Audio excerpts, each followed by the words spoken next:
जय श्री श्याम। हारे के सहारे की जय हो, शीश के दानी की जय हो, लक दातार की जय हो। दोस्तों, उम्मीद करती हूँ श्याम बाबा की कृपा से, श्याम बाबा के आशीर्वाद से आप और आपका परिवार खुशहाल मंगल होगा। बाबा श्याम की कृपा सदैव अपने भक्तों पर ऐसे ही बनी रहे। बाबा श्याम हमेशा अपने भक्तों का ऐसे ही कल्याण करते रहें। दोस्तों, जो लोग नए हमारे वीडियोस को देख रहे हैं, हमारे चैनल से जुड़ रहे हैं, सबसे पहले वो हमारे चैनल को सब्सक्राइब कर बेल आइकन को ज़रूर प्रेस कर लें, क्योंकि हम अपने चैनल पर श्याम बाबा से जुड़ी जानकारियाँ, श्याम बाबा के सत्य चमत्कार और श्याम बाबा के अनुभव आप सभी लोगों के साथ शेयर करते रहते हैं।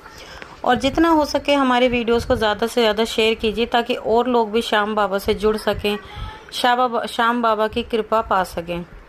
तो चलिए दोस्तों, ज़्यादा देर ना करते हुए कहानी को शुरू करते हैं। कहानी शुरू करने से पहले सभी भक्तों को जय श्री श्याम। दोस्तों, आज की कहानी आपकी आंखों में आंसू ला देगी, आपके दिल को छू जाएगी और श्याम बाबा के प्रति तो आपका विश्वास बढ़ ही जाएगा। तो कहानी को ज़रूर सुनना, पूरी अंत तक सुनना, ध्यान से सुनना। और कहानी पसंद आए तो कहानी को लाइक कर देना, शेयर कर देना और कमेंट बॉक्स में जय श्री श्याम ज़रूर लिख देना। तो चलिए शुरू करते हैं। दोस्तों, आज की कहानी दिल्ली के रहने वाली सोनिया जी की कहानी है। सोनिया जी की 3 बेटियां हैं। सोनिया जी की शादी को करीब 17 साल बीत चुके हैं। मैं आपको बता दूं, सोनिया जी के अब से करीब 7 साल पहले उनके हस्बैंड इस दुनिया से चले गए। हुआ क्या, उनके जो हस्बैंड हैं, उनके हस्बैंड को टीबी हो चुकी थी, जिस कारण वो इस दुनिया में नहीं रहे। अब सोनिया जी बिल्कुल अकेली पड़ गई। उनके परिवार में भी उनके ससुराल वाले कोई उनका साथ नहीं दे रहा था, क्योंकि कारण यही था कि उनके 3 बेटियां थीं। जब उनकी शादी होकर आई तो उनके शादी के करीब 1 साल बाद ही उनको एक बेटी हुई। एक बेटी होने के करीब 1.5 से 2 साल बाद उनको फिर से दूसरी बेटी हुई। और जब उनके 2 बेटियों का जन्म हुआ उनके घर में, तो उनके ससुराल वालों का बिहेव उनके प्रति बहुत ज़्यादा बदल चुका था।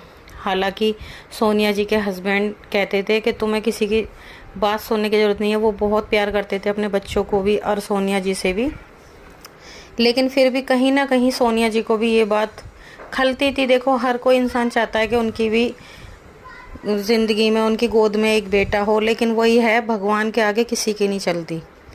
अब होता क्या है, सोनिया जी की एक बेटी और हो जाती है। ऐसे करके उनके 3 बेटियां हो जाती हैं। अब उनके ससुराल वालों का बिहेव उनके प्रति और भी ज़्यादा कठोर हो चुका था, बहुत ज़्यादा कठोर हो चुका था, जिस वजह से उनके साथ काफ़ी ज़्यादा गलत तरीके से उनके साथ बिहेव किया जाता था।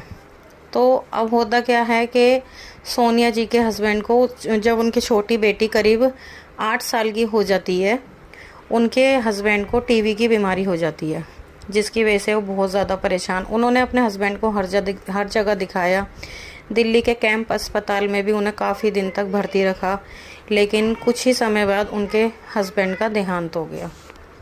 अब सोनिया जी बिल्कुल अकेली पड़ चुकी थी, क्योंकि उनके ससुराल वाले तो उनका साथ दे ही नहीं रहे थे। ससुराल वालों ने उनको घर से बेदखल कर दिया। मतलब उनके हिस्से का कुछ चौथाई हिस्सा, मतलब ये मानो कि जो उनके हस्बैंड का प्रॉपर्टी में कुछ हिस्सा बनता, 3 भाई थे उनके हस्बैंड, तो वो बीच के थे। जो भी उनका हिस्सा बनता उसमें से कुछ हिस्सा उनको देकर घर से भेज दिया।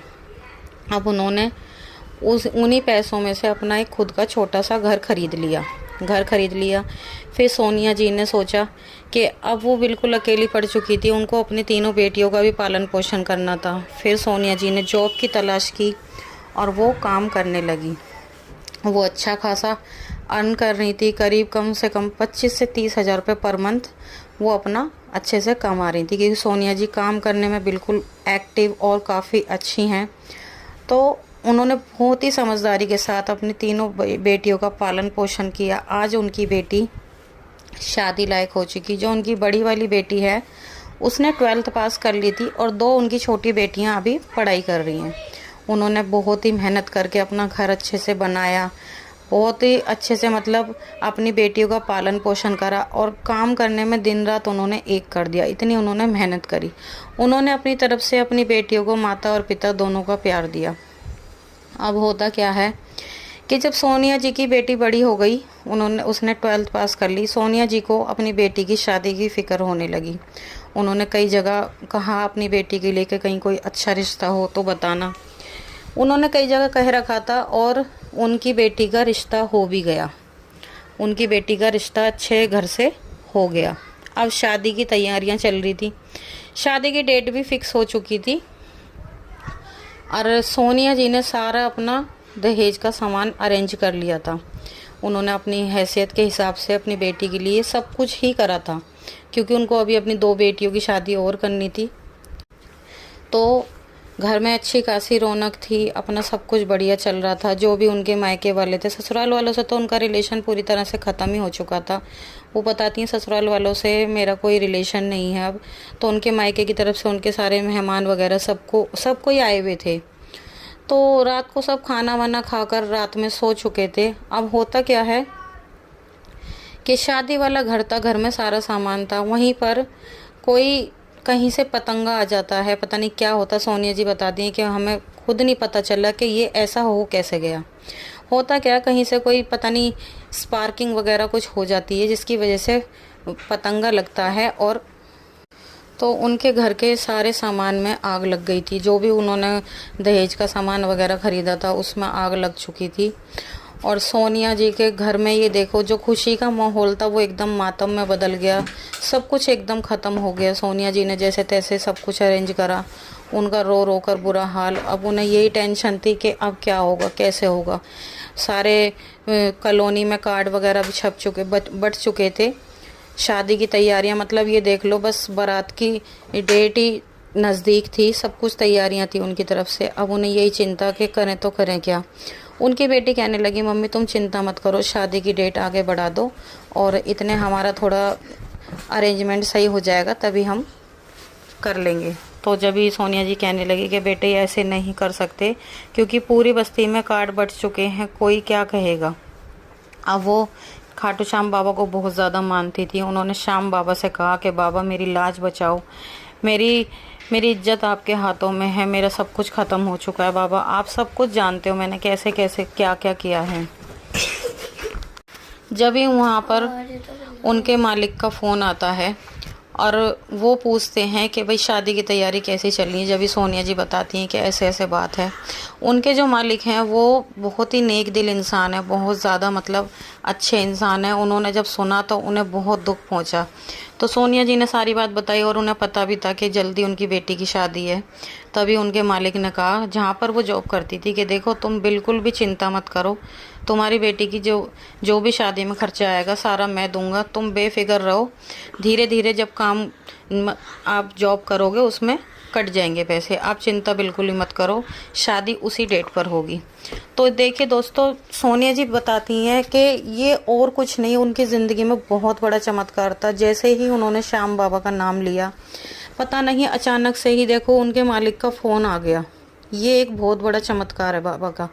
तो उसने खुद अपने मुंह से कहा कि सारे पैसे मैं दूंगा, और उसने सारे पैसों का अरेंजमेंट करा। उसने सारे पैसे दिए जो भी उनकी बेटी की शादी में लगने थे, और उन्होंने अपनी बेटी की शादी उसी तारीख पर करी और बढ़िया धूमधाम से बहुत ही अच्छे तरीके से करी।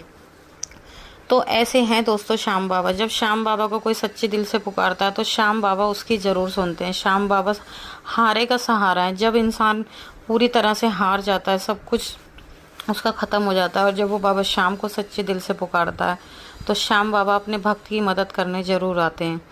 और जब से लेके आज तक उनके घर में सब कुछ बहुत अच्छा हो चुका है, सब कुछ उन्होंने फिर से सही करा लिया है। और उनका कर्जा भी वो बताती हैं कि जो उन्होंने कर्जा लिया था उसमें से 3 गुना वो कर्जा उतार चुकी हैं काम करके। बाबा श्याम की इतनी ज़्यादा कृपा है, वो बताती हैं कि उनके घर में बाबा श्याम की कृपा से कोई भी कमी नहीं है। और आज उनकी बेटी अपने घर में बिल्कुल खुश है, बहुत अच्छे घर में शादी हुई है, सब कुछ सारे काम अच्छे से हुए हैं। तो दोस्तों ऐसे हमारे श्याम बाबा हैं। श्याम बाबा पर जो भी कोई भरोसा करता है, बाबा श्याम उसकी ज़रूर सुनते हैं। तो जो लोग ये सोचते हैं कि श्याम बाबा हमारी ज़िंदगी में चमत्कार नहीं करते, हमारी नहीं सुनते, तो वो लोग ऐसा बिल्कुल भी ना सोचें। श्याम बाबा पर अपना भरोसा पूरा बनाकर रखें, बाबा श्याम आपकी भी ज़रूर सुनेंगे। और अगर आपको आज की कहानी पसंद आई हो तो वीडियो को लाइक कर दें, शेयर कर दें और कमेंट बॉक्स में जय श्री श्याम ज़रूर लिख दें। कल मिलते हैं एक और नई वीडियो के साथ। जब तक के लिए सभी भक्तों को जय श्री श्याम।